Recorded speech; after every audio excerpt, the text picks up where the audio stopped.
Major news in the AFC North as both Joe Burrow and Mark Andrews are out for the season. Going to break down those injuries and what it means for the Steelers in the AFC North as we head down the home stretch here in 2023. Also, we're going to be breaking down the Steelers' Week 11 injury report here before this game versus the Cleveland Browns. And then speaking of the Browns, they worked out a quarterback, Joe Flacco. I'm going to be letting you guys know what that means. Could he be signed before this game, and could he even suit up? But before we get into today's news and rumors, guys, it's my day off. I don't have to be here. I'm not getting paid to be here. But guess what, man? I am dedicated to getting you guys the best damn Steelers coverage on the planet every single day. When the Joe Burrow news hit, when the Mark Andrews news hit, I knew I had to get into the studio today and make you guys a video. So if you want the most dedicated Steelers coverage anywhere you're going to find on YouTube or otherwise, make sure you click that subscribe button. Then also, we're doing a subscriber battle this week with the Cleveland Browns report. And right now, we are trailing them with just days left to go. For those of you that need a reminder or haven't seen it yet this week, this is what Browns Report host Matthew Peterson has to say about the Pittsburgh Steelers. Steelers fans, you guys knew you were frauds back in 2020. And who destroyed that season for you? The Browns in Pittsburgh. And this year, you know you are the biggest fraudulent 6-3 team. And just like in 2020, the Browns are going to expose you yet again. Fuck the Steelers. Let's go Brownies.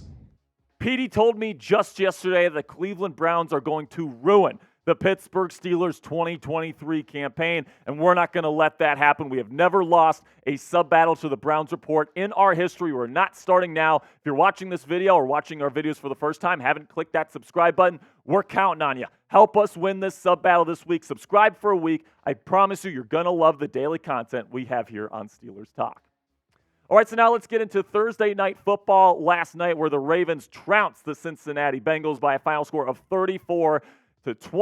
And the big news coming out is going to be Joe Burrow and Mark Andrews, and we'll get into those in just a second. But first, let's go over the updated AFC North standings after this result, where the Baltimore Ravens improved to 8-3, a full game ahead of both the Pittsburgh Steelers and the Cleveland Browns, both sitting at 6-3. The winner of this matchup on Sunday is going to be the sole winner of the number 2 spot in the AFC North, and they'll be a half game behind Baltimore heading into Week 12. And then the Cincinnati Bengals go down to 5-5, and now that they're going to be missing Joe Burrow for the remainder of the season, it definitely seems like the Bengals season is over, guys. And with Joe Burrow, I mean, it is unfortunate. I mean, we never want to root for injuries, even on players on our rivals. We don't like the Bengals by any means here at Steelers Talk. But, man, the NFL as a whole, the AFC North, it's more entertaining when guys like Joe Burrow are healthy and on the field.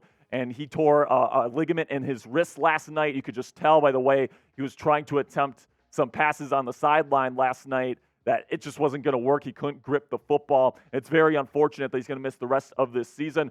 And as Steelers fans, we keep it classy here, and we're hoping that Joe can make a full and speedy recovery, and he can be 100% ready to go to do battle with the Steelers moving forward in his career. Now, my number one note here is that the Pittsburgh Steelers do play the Bengals twice, all right? So it's going to be very important to keep an eye on the Bengals here, see if they maybe sign a quarterback like a Joe Flacco or maybe even a Matt Ryan or something along those lines, because you do have to play them twice, whether it's going to be Mr. Flacco, whether it's going to be Dorian, or whether it's going to be Jake Browning, their backup, who played pretty decently last night. It's going to be interesting to see how everything shakes out for Cincinnati here, because the Steelers still are slated to play them twice, and it's definitely going to be beneficial for the Steelers to not have to play Joe Burrow in those two matchups. My second note here is that the Bengals season is absolutely Jover. I mean, it's never been more Jover for the Cincinnati Bengals at this point.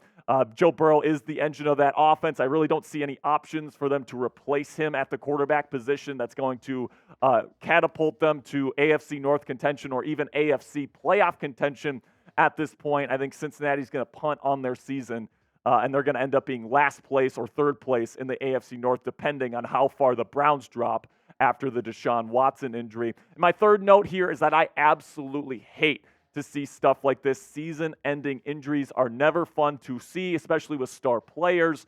And even if they are rivals, right? We're not going to apologize for winning here on Steelers Talk when we end up beating and sweeping the Bengals this year and beating the Browns this year with their starting quarterbacks out. We're not going to apologize for that, but we're definitely not going to celebrate it either. Injuries are really, really bad, especially when they're this kind of level serious.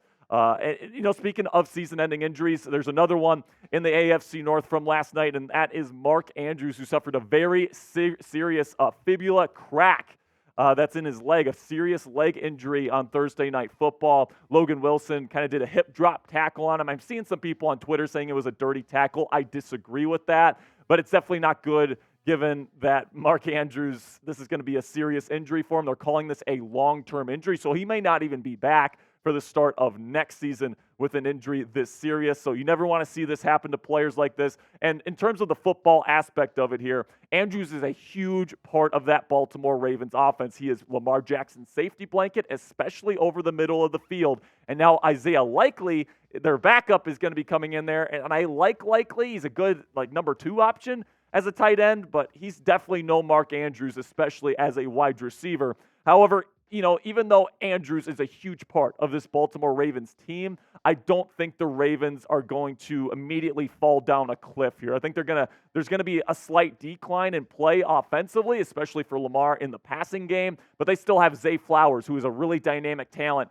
as a wide receiver. They still have Odell Beckham Jr., who's still showing he's got a little bit of gas in the tank, right? They still got Rashad Bateman, who caught a touchdown last night. So they still have some nice receiving weapons, and they still got a really nice defense as well. So don't count the Baltimore Ravens out, especially sitting at 8-3. But you can't help but feel right now that, everything lining up in the AFC North is kind of culminating in that Week 18 matchup when the Steelers go to M&T Bank Stadium there. And it definitely seems like the division could be on the line in the season finale. Now, coming up here, I've got the final Steelers injury updates this week from the official Steelers injury report. But before I get into that, let's talk about today's sponsor at Prize Picks. And let me tell you, man, I absolutely love using this app because it makes things way more interesting for me on NFL game days. I already enjoy football more than the next guy, but this has just taken it to a whole another level. It is a skill-based, real money daily fantasy sports game. And if you're looking for a more fun way to spend your game days,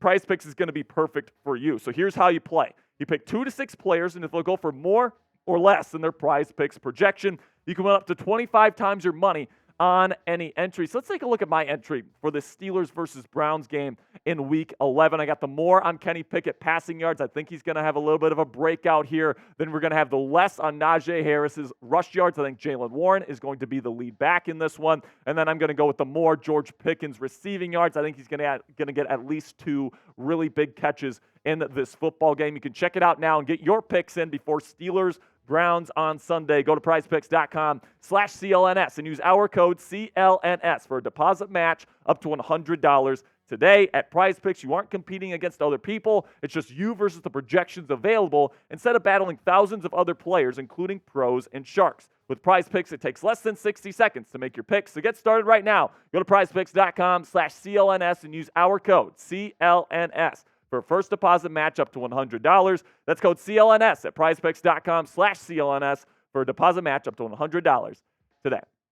So now let's go over the injury report and kind of the names that you have to be watching out for heading into Sunday's matchup versus the Browns. First of all, some really good news. He's going to be back, people. Pat Freiermuth, he's going to be back in the lineup this weekend versus the Cleveland Browns. Of course, he's been dealing with a hamstring injury, but this week he practiced and he looked pretty damn good in practice. So apparently he's looked good enough where he's going to be able to play. He's going to be activated to the active roster before the game on Sunday afternoon. And the reason why this is so big for the Steelers offense, particularly for Kenny Pickett, is that Freiermuth is KP's favorite target when he's targeting the middle of the field, which is something that the Steelers just haven't really targeted over the last few weeks while Pat Freiermuth has been out of the lineup. It's been a lot of stuff outside the numbers. Pickett isn't super comfortable throwing over the middle of the field without his safety blanket there. Now that Freiermuth is back, expect to see some more passes over the middle as we move forward.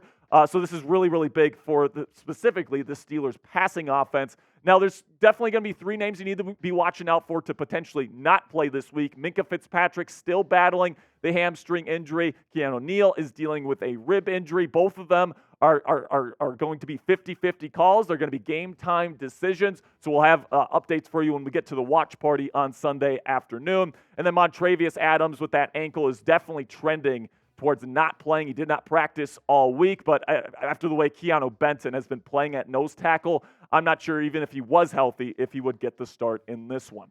Now, the big question among those three names is obviously Minkah Fitzpatrick. He's obviously the biggest name. He's going to have the biggest impact whether he plays or whether he not plays. So should he suit up, right? And, I think that there's a debate going on Steelers Twitter right now where it's like, if he's 80% ready to go, should you play him against Dorian Thompson-Robinson? Or because it's a backup quarterback, can you afford to kind of hold him back another week and get him back to 100%. But I'll say this, all right? Even though you're going up against Dorian Thompson-Robinson, it's very likely that both of the starting offensive tackles for Cleveland will be out. And, that definitely provides an advantage for the Steelers. The stakes in this game are massively high for Pittsburgh, all right? If you win this football game, your chances of making the playoffs increase to almost 80%. However, if you lose, your chances of making the playoffs dip below 50%. All right, so this is the biggest swing out of any team in the National Football League this week. So this game is going to be massively important for the Pittsburgh Steelers to get the victory. So I really do think if Minkah wants to play, he's going to play. All right, it's going to come down to how he feels on game day. It's going to be a close one here, but if Minkah wants to go, I have a feeling he's going to have to be out there for the Pittsburgh Steelers this week to make sure they get the W and increase their playoff chances. Now, you make the call here. If Minkah Fitzpatrick is only 80% healthy, do you play him this week? Yes or no? Let me know down there in the comment section what you guys think and what you would do with Minkah Fitzpatrick. Now let's shift to the Browns side of the injury report here, where safety Juan Thornhill did not practice all week with a calf injury, definitely trending in the direction of not playing on Sunday. They haven't given him an official designation as of me recording this video, but he's definitely one of their better players in their secondary. And if he doesn't end up playing this football game, that'll be big time for the Steelers, especially in the passing game, because he's a real playmaker. And then also on the Cleveland Browns offense, the big one is going to be, the literal big one here, is going to be whether or not DeJuan Jones, their starting right tackle, is able to give it a go with his knee injury.